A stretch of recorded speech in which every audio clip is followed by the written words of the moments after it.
ప్రేక్షకులకి నమస్కారం. గోపురానికి స్వాగతం. ఈరోజు గోపురంలో సాంప్రదాయాలు చెప్పుకునే ముందుగా మనం అర్చనలో లక్ష్మీనారాయణుని స్మరించుకుందాం.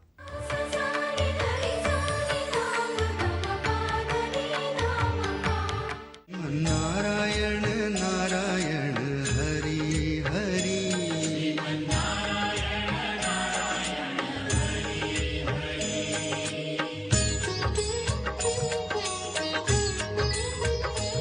హరి ఓం నమో నారాయణ ఓం నమో నారాయణ హరి ఓం నమో నారాయణ హరి ఓం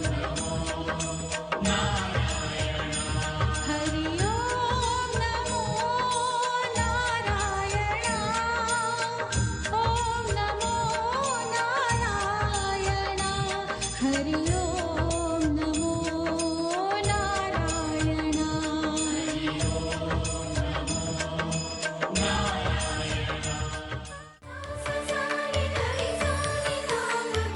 నారాయణ కార్తీక పౌర్ణిమ రోజు పూజ ఏ విధంగా చేయాలి, కార్తీక పౌర్ణిమ రోజు పూజ ఏ విధంగా చేయాలో పెద్దలందరికీ, అంటే పూజలు వేద పండితులందరికీ బాగా తెలుసు, పండితులందరికీ బాగా తెలుసు. కాకపోతే సామాన్యులు కూడా, ఆధునికులు కూడా ఈ విషయాలు తెలుసుకోవాలి. అయితే కార్తీక పౌర్ణిమ అని, అసలు ఈ మాసానికి కార్తీక మాసం అని పేరు రావడానికి కారణం, కృత్తికా నక్షత్రంలో పౌర్ణిమ రోజు చంద్రుడు ఉంటాడు కాబట్టి ఈ మాసానికి కార్తీక మాసం అనేటువంటి పేరు. అయితే ఒక్కోసారి మనకి రోహిణీ నక్షత్రం కూడా వస్తూ ఉంటుంది. అయితే కార్తీక పౌర్ణిమ రోజు కృత్తికా నక్షత్రం ఉన్నప్పుడు ఎవరైనా సరే సుబ్రహ్మణ్య స్వామిని ప్రత్యేకంగా దర్శించాలి అని మనకి ఆధ్యాత్మిక గ్రంథాలు చెప్తూ ఉన్నాయి. కృత్తికా నక్షత్రంలో పౌర్ణిమ వచ్చినా లేదా రోహిణీ నక్షత్రంలో చంద్రుడు ఉన్నప్పుడు పౌర్ణిమ వచ్చినా కూడా ఇది విశేషమైంది అని చెప్పేసి మనకి ఆధ్యాత్మిక గ్రంథాల్లో కనిపిస్తోంది. అయితే కృత్తికా నక్షత్రంలో మనకి చంద్రుడు ఉండి ఆ రోజు సూర్యుడు విశాఖ నక్షత్రంలో ఉంటే అది మహా విశిష్టమైనటువంటి యోగంగా మనకి చెప్తారు. దాన్ని మహాకార్తీకి అంటారు. అయితే ఈసారి మనకి కృత్తికా నక్షత్రంలో చంద్రుడు ఉన్నాడు, కానీ రవి మాత్రం అనురాధ నక్షత్రంలో ఉన్నాడు. అయితే కృత్తికా నక్షత్రం మనకి మధ్యాహ్నం వరకు ఉంటుంది కాబట్టి ఎవరైనా సరే ఈరోజు సుబ్రహ్మణ్య స్వామిని మధ్యాహ్నం లోపుగా దర్శించుకోవటం వలన అత్యంత విశిష్టమైనటువంటి ఫలితం వస్తుందిట. అది ఎలాంటి ఫలితం అంటే, సప్త జన్మల వరకు కూడా వాళ్ళు ధనవంతులైనటువంటి విప్రులుగా, వేద పండితులు, పాండిత్యం తెలిసినటువంటి వాళ్ళుగా జన్మించేటువంటి అవకాశం వాడికి వస్తుందిట సుబ్రహ్మణ్య స్వామి అనుగ్రహం వలన. ఎవరికైనా రోగబాధలు కానీ శత్రుబాధలు కానీ ఉంటే, శత్రువులపైన విజయం లభించాలన్నా, పోటీల్లో విజయాలు లభించాలి అన్నా కూడా ఈ కార్తీక పౌర్ణిమ రోజు ఉదయాన్నే, అంటే కృత్తికా నక్షత్రం వెళ్ళిపోకుండా వెళ్ళి సుబ్రహ్మణ్య స్వామిని దర్శించుకోవాలి, సుబ్రహ్మణ్య స్వామిని అర్చించాలి, ఆ తర్వాత కృత్తికలకి నమస్కరించాలి అనేటువంటి విషయాన్ని చెప్తారు. ఇవి చాలామందికి కొత్త విషయాలుగా కనిపించవచ్చు, కానీ ఇది యథార్థము. అయితే కార్తీక పౌర్ణిమ రోజు మనం అందరం పూజ ఏ విధంగా చేసుకోవాలి, ఎవరైనా సరే అందరికీ తెలిసినటువంటి విషయం ఏంటంటే తులసి పూజ చేసుకోవాలి, ధాత్రి పూజ చేయాలి, ఆ తర్వాత తెల్లవారుజామున దీపారాధన చేయాలి, నదీ స్నానం చేయాలి అనేటువంటి విషయాలు అందరికీ తెలుసు. దానితో పాటు ఏమిటంటే ఈరోజు చాతుర్మాస్యాల్లో చేసినటువంటి వాటన్నిటికీ కూడా ఉద్యాపన అనేటువంటి చెప్తారు. అంటే చాతుర్మాస్యాల్లో ఏదేది వాళ్ళు వర్జించి చాతుర్మాస్య దీక్ష చేశారో వాటన్నిటినీ కూడా ఈరోజు కొత్త కంచు పాత్రలో పెట్టి దానం చేయటం అనేటువంటి విశిష్టత మనకి కనిపిస్తోంది. అంటే చాతుర్మాస్యాల్లో అందరూ కూడా నెయ్యిని వర్జించటం, లవణాన్ని వర్జించటం, ఇలా కొన్ని కూరల్ని వర్జించటం, తర్వాత తిలల్ని వర్జించడం, రకరకాలుగా వాళ్ళు వర్జించి చాతుర్మాస్య దీక్ష చేస్తూ ఉంటారు. అలాంటి వాళ్ళందరూ కూడా ఏవి వర్జించారో ఆ పదార్థాలని కొత్త కంచు పాత్రలో పెట్టి దానం చేయటం అనేటువంటి విశేషం మనకి కనిపిస్తోంది. ఇవేవీ చేయలేదు, చాతుర్మాస్య దీక్ష లేదు, లేదా కార్తీక వ్రతం కూడా లేదు, నెల్లాళ్ళు దీక్ష చేయనటువంటి వాళ్ళు కూడా అందరికీ ఈరోజు విశిష్టమైనటువంటి రోజు కాబట్టి నదీ స్నానం చేయటం, తర్వాత సాయంత్రం వరకు ఉపవసించటం. అంటే కార్తీక పౌర్ణిమ రోజు సాయంత్రం వరకు ఉపవసించి చంద్ర దర్శనం అయిన తర్వాత శివుడికి, విష్ణువుకి, అమ్మవారికి, ఆ తర్వాత చంద్రుడికి అర్ఘ్యం ఇచ్చి అప్పుడు భోజనం చెయ్యాలి అనేటువంటి విషయాన్ని కూడా చెప్తారు. అంటే నెల రోజులు నక్తం చేసేవాళ్ళు కొంతమంది, ఏకభుక్తం చేసేవాళ్ళు కొంతమంది ఉంటారు. అసలు ఈ నెల్లాళ్ళు వ్రతమే చేయకుండా వీలు కాలేదు అనుకునే వాళ్ళు కూడా మనకి కనిపిస్తూ ఉంటారు.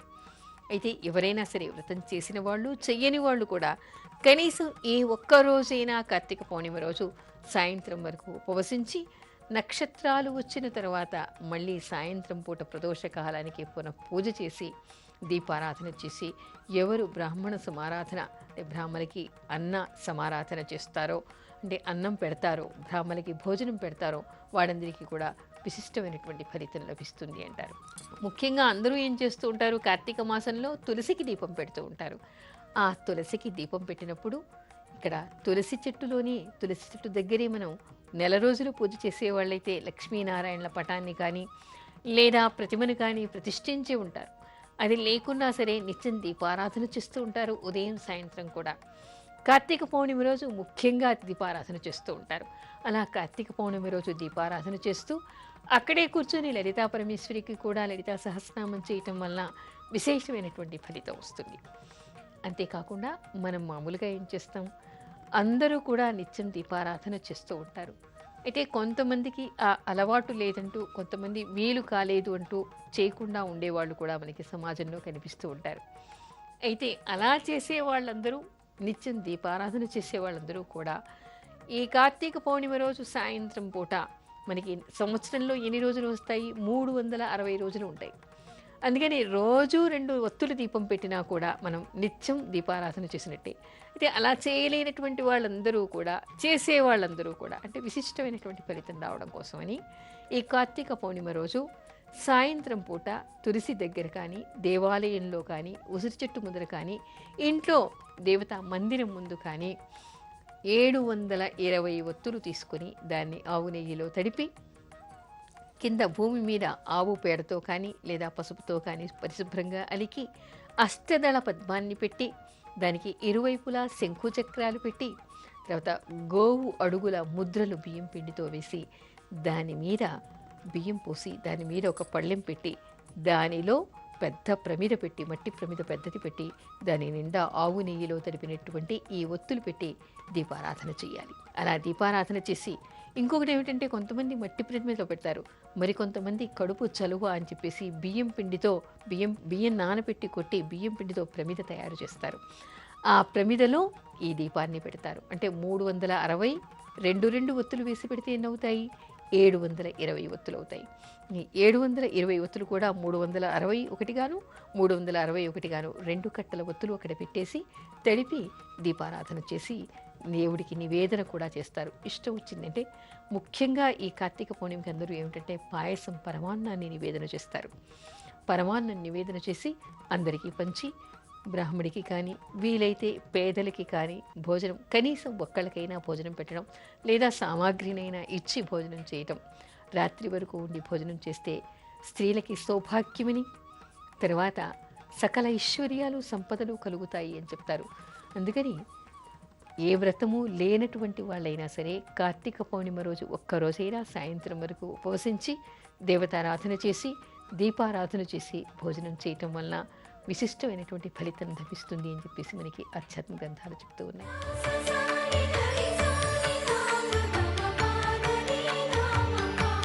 త్రిపురి పౌర్ణిమ విశేషం ఏమిటి? కార్తీక పౌర్ణమికి త్రిపురి పౌర్ణిమ అనేటువంటి పేరు కూడా ఉంది. ఎందుకంటే పూర్వం త్రిపురాసురులు అనేటువంటి 3 రాక్షసులు ఉండేవాడుట. ఈ 3 రాక్షసులు కూడా శివుడి గురించి అత్యంత ఘోరమైనటువంటి తపస్సు చేశారట.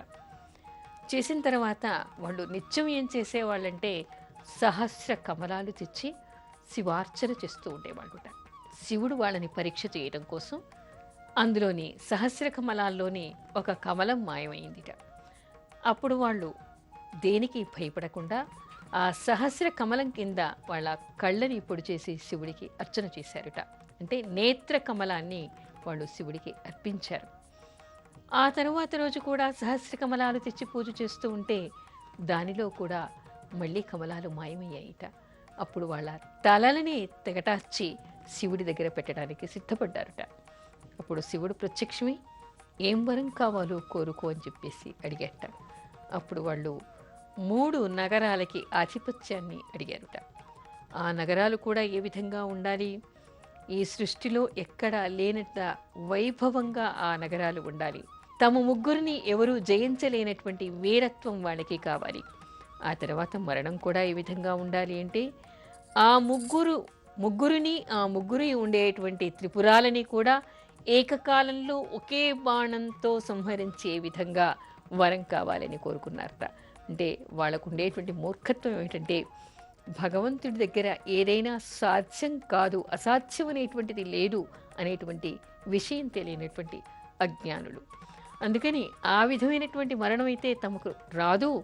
ఎవరు కూడా ఏకకాలంలో 3 పురాలని 3 రాక్షసుల్ని ఏకకాలంలో ఒకే బాణంతో కొట్టలేరు కాబట్టి తమకు మరణమే అసంభవం అనేటువంటి భావనతో అలాంటి కోరికలు కోరారు ఆ రాక్షసులు ముగ్గురు.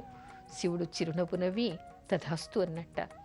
ఇంకేముంది, వాళ్ళకి అద్భుతమైనటువంటి నగరాలు వెలిశాయి. వాటిలో వాళ్ళు రాజ్యం ఎదుతూ ఉన్నారు. ఆ వరగర్వంతో వాళ్ళు ఏమిటంటే దేవతలను హింసించడం మొదలుపెట్టారు. ఆ తర్వాత స్వర్గం మీద దండయాత్ర చేశారు. ముల్లోకాల్లో కూడా తమది ఆధిపత్యం అన్నట్టుగా స్వైర విహారం చేస్తూ ఉన్నారు. అప్పుడు దేవతలంతా వచ్చి శివుణ్ణి వేడుకున్నారట, ఎలాగైనా చేసి వీళ్ళని అంతం చెయ్యాలి అని చెప్పేసి. శివుడు త్రిపురాసుర సంహారం చేయటం కోసం అని చెప్పేసి బయలుదేరే ముందు ఆయన కూడా ఘోర తపస్సు చేశాట. తపస్సు చేసిన తర్వాత ఆయన ఒక త్రిశూలాన్ని పొంది అప్పుడు వెళ్ళి ఈ త్రిపురాసురులని ముగ్గురిని కూడా ఏకకాలంలో సంహరించాడు. అలా సంహరించడం కోసం శివుడికి విజయం లభించడం కోసం అని చెప్పేసి విష్ణుమూర్తి ఆయనకి సహకరించట. శివుడికి శక్తిగా అమ్మవారు అక్కడ తోడుగా నిలిచిందిట. ఆ తర్వాత పార్వతీదేవి శివుడికి విజయం కలగాలి అని చెప్పేసి వ్రతం కూడా చేసిందిట, శివార్చన చేసిందిట. అక్కడ ఆవిడ జ్వాలా తోరణాన్ని వెలిగించిందిట. అయితే ఈ త్రిపురాసురులని కార్తీక పౌర్ణిమ రోజే శివుడు సంహరించట. అందుకని అప్పటి నుంచి కూడా ఏమిటంటే దీనికి త్రిపుర పౌర్ణమి అనేటువంటి పేరు, త్రిపురీ పౌర్ణమి అనేటువంటి పేరు కూడా వచ్చింది. ఈరోజు విశిష్టత ఏమిటి అంటే ఎవరైనా సరే శివుడి ప్రీత్యర్థంగా, ఎందుకు శివుడు త్రిపురాసురులని ఏకకాలంలో వధించాడు. దేవతలకి మనుషులకి అందరికీ కూడా ఆ రాక్షసుల బాధ నుంచి విముక్తి కలిగించాడు. అందుకని చెప్పేసి శివుడి ప్రీత్యర్థంగా అందరూ కూడా శివుడికి ఎదురుగా ప్రదోషకాలంలో జ్వాలాతోరణాన్ని పెట్టాలి అంటారు. అందుకని అందరూ కూడా మనకి దేవాలయాలు ఎక్కడ చూసినా కూడా జ్వాలాతోరణాలు కనిపిస్తూ ఉంటాయి. జ్వాలాతోరణం అంటే దీపాలతో తోరణంగా పెట్టడం మనకి ఎక్కడ చూసినా దేవాలయాల్లో కనిపిస్తూ ఉంటాయి. దేవుడికి ఎదురుగా జ్వాలాతోరణాలు మనకి కనిపిస్తూ ఉంటాయి. ఈ రోజుల్లో అయితే మనం ఏం చూస్తూ ఉన్నాం, ఎలక్ట్రిక్ బల్బులని అలంకారాలుగా చేసి దేవాలయాల్లో వెలిగిస్తూ ఉన్నారు. కానీ చాలా దేవాలయాల్లో ఏమిటంటే నూనెతోనే దీపాలు పెట్టి జ్వాలాతోరణాలు వెలిగిస్తూ ఉంటారు. సాంప్రదాయ పద్ధతిలో వెలిగించే వాళ్ళందరూ కూడా. ఏది ఏమైనా దేవాలయాల్లో, శివాలయాల్లో ముఖ్యంగా జ్వాలాతోరణాలు వెలిగించాలి. అయితే ఇళ్లల్లో కూడా ఏమిటంటే దేవుడికి ఎదురుగా దీపమాలికలులాగా వరుస క్రమంలో దీపాలన్నీ పెట్టి పూజ చేయటం అనేటువంటిది విశిష్టమైనటువంటి పద్ధతిగా చెప్తారు. ఎవరు కార్తీక పౌర్ణిమ రోజు శివుడికి ఎదురుగా దీపమాలికల్ని ఉంచుతారో, ప్రదోషకాలానికి శివాలయంలో దీపారాధన చేస్తారో తప్పనిసరిగా వాళ్ళందరికీ కూడా శివానుగ్రహం కలుగుతుంది అంటారు. అంటే ఎలాంటి అనుగ్రహం? ఈ కార్తీక పౌర్ణిమ రోజు ఎవరైనా శివుడి ఎదురుగా ప్రదోషకాలంలో దీపారాధన చేస్తే వాళ్లకు ఉండేటువంటి దరిద్ర బాధలన్నీ పోతాయిట. తర్వాత మరొక విషయం ఏమిటంటే దీపారాధన వలన అనేక ప్రయోజనాలు ఉన్నాయి. అనేక ప్రయోజనాల్లో కూడా ఏమిటంటే ఇక్కడ ప్రయోజనం మనకి ఉండేటువంటి అజ్ఞానం పోతుంది. అజ్ఞానం అనేటువంటి అంధకారం పోయి జ్ఞానజ్యోతి వెలుగుతుందిట. జ్ఞానజ్యోతి వెలిగితే ఏముంది, మనకి అన్ని విషయాలను తెలుసుకునేటువంటి అవకాశం, భగవద్ దర్శనం కలుగుతుంది. ఆ తర్వాత మరొకటి ఏమిటంటే ఇంకొకటి ఇక్కడ దీపదానం చేయటం అనేటువంటిది కూడా విశిష్టమైనటువంటిది. ఈ కార్తీక పౌర్ణిమ రోజు దీపదానం చెయ్యాలి అంటారు. నిత్యం దీపారాధన చేస్తూ ఉంటారు కార్తీక మాసంలో. ముఖ్యంగా దీపారాధనకి కార్తీక మాసం విశిష్టమైనటువంటి మాసంగా చెప్తారు. నిత్యం తెల్లవారుజామున తర్వాత రాత్రి కూడా ఇంట్లో తులసి దగ్గర, ఉసిరి చెట్టు దగ్గర, దేవాలయాల్లో, నదుల్లో ఎక్కడికి వెడితే అక్కడ కూడా దీపారాధన చేసేటువంటి సాంప్రదాయం పాటిస్తూ ఉన్నాం. నెల రోజులు వ్రతంగా కూడా దీపారాధన చేస్తూ ఉంటారు. ఇలా చేసే వాళ్ళందరికీ కూడా దీనికి ఉద్యాపన అంటే ఈ దీపం చేసినట్టు దీపారాధన చేసినందుకు ఫలితం కూడా ఏమిటంటే దీనికి ఒక ఉద్యాపన పద్ధతి ఉంది. అది నెల్లాళ్ళు దీపాలు వెలిగించినా కూడా కార్తీక పౌర్ణమి రోజు ప్రత్యేకంగా ఏమిటంటే ఒక వెండి ప్రమిద తీసుకొని దానిలో బంగారు ఒత్తి వేసి బియ్యం పిండి కొట్టినటువంటి ప్రమిద తయారు చేసి దానిలో ఆవు నెయ్యి వేసి 2 ఒత్తులు వేసి దానికి దీపాలు వెలిగించి దానిని ఈ వెండి ప్రమిదలో పెట్టి బ్రాహ్మడికి దానం చెయ్యాలిట. అలా దీపదానం చేయటం వల్ల ఈ నెల రోజులు దీపారాధన చేసిన దానికి పరిపూర్ణమైనటువంటి ఫలితం లభిస్తుంది. అది ఉద్యాపనగా చెప్తారు. అందుకని ఎవరైనా సరే ఈ విధంగా కార్తీక పౌర్ణమి రోజు దీపదానం చెయ్యాలి అంటారు. ఆ తర్వాత శివాలయంలో తప్పనిసరిగా కార్తీక పౌర్ణమి రోజు ప్రదోష కాలానికి శివుడి ఎదురుగా దీపారాధన చేయాలి. అలా చేయటం వల్ల సకల దోషాలు పోవటం, తర్వాత శత్రువులపై విజయం కలగటం, అపమృత్యు దోషాలు పోవడం, మనలో ఉండేటువంటి అజ్ఞానం తొలగిపోవడం, దరిద్ర బాధలు తొలగిపోవడం, శివానుగ్రహం వలన ఏది కోరుకుంటే ఆ కోరిక సిద్ధించడం జరుగుతుంది అనేటువంటి విషయాన్ని చెప్తారు. అందుకని కార్తీక మాసం రోజు తప్పనిసరిగా సాయంత్రం పూట శివుడికి దీపారాధన చేయటం వల్ల శివానుగ్రహానికి పాత్రులవుతారు అనేటువంటి విషయాన్ని తెలుసుకోవాలి.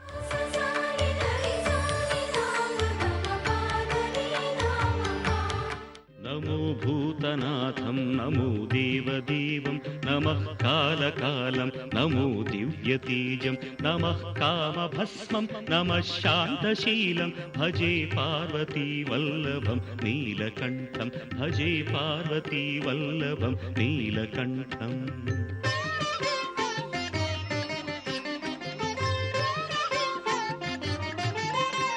సదా కీర్తసిద్ధం సదా భక్తరక్షం సదా శైవ పూజ్యం సదా శుద్ధభస్మం సదా ధ్యానయుక్తం సదా జ్ఞానకల్పం భజే పార్వతీ వల్లభం నీలకంఠం భజే పార్వతీ వల్లభం నీలకంఠం.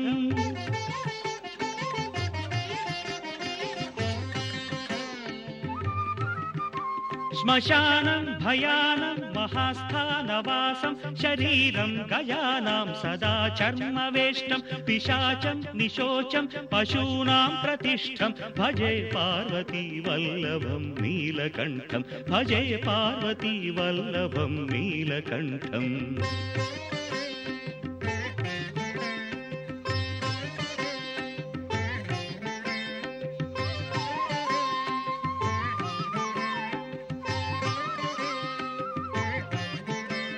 ఫణీనాగకంఠే భుజంగాద్యనేకం కడేరుండమాలం మహావీరశూరం కటివ్యాఘ్రచర్మం చితాభాస్మలేపం భజే పార్వతీ వల్లభం నీలకంఠం భజే పార్వతీ వల్లభం నీలకంఠం. గోపురంపై మీ అమూల్యమైన సలహాలు మాకు తెలపండి. మా చిరునామా Gopuram care of Zee Telugu, post box number 102, Khairatabad, Hyderabad 5,04,000. మా ఈమెయిల్ ఐడి gopuram.ztelugu@gmail.com. తిరిగి రేపటి గోపురంలో మరికొన్ని సాంప్రదాయాలు చెప్పుకుందాం. అంతవరకు సెలవు. నమస్కారం.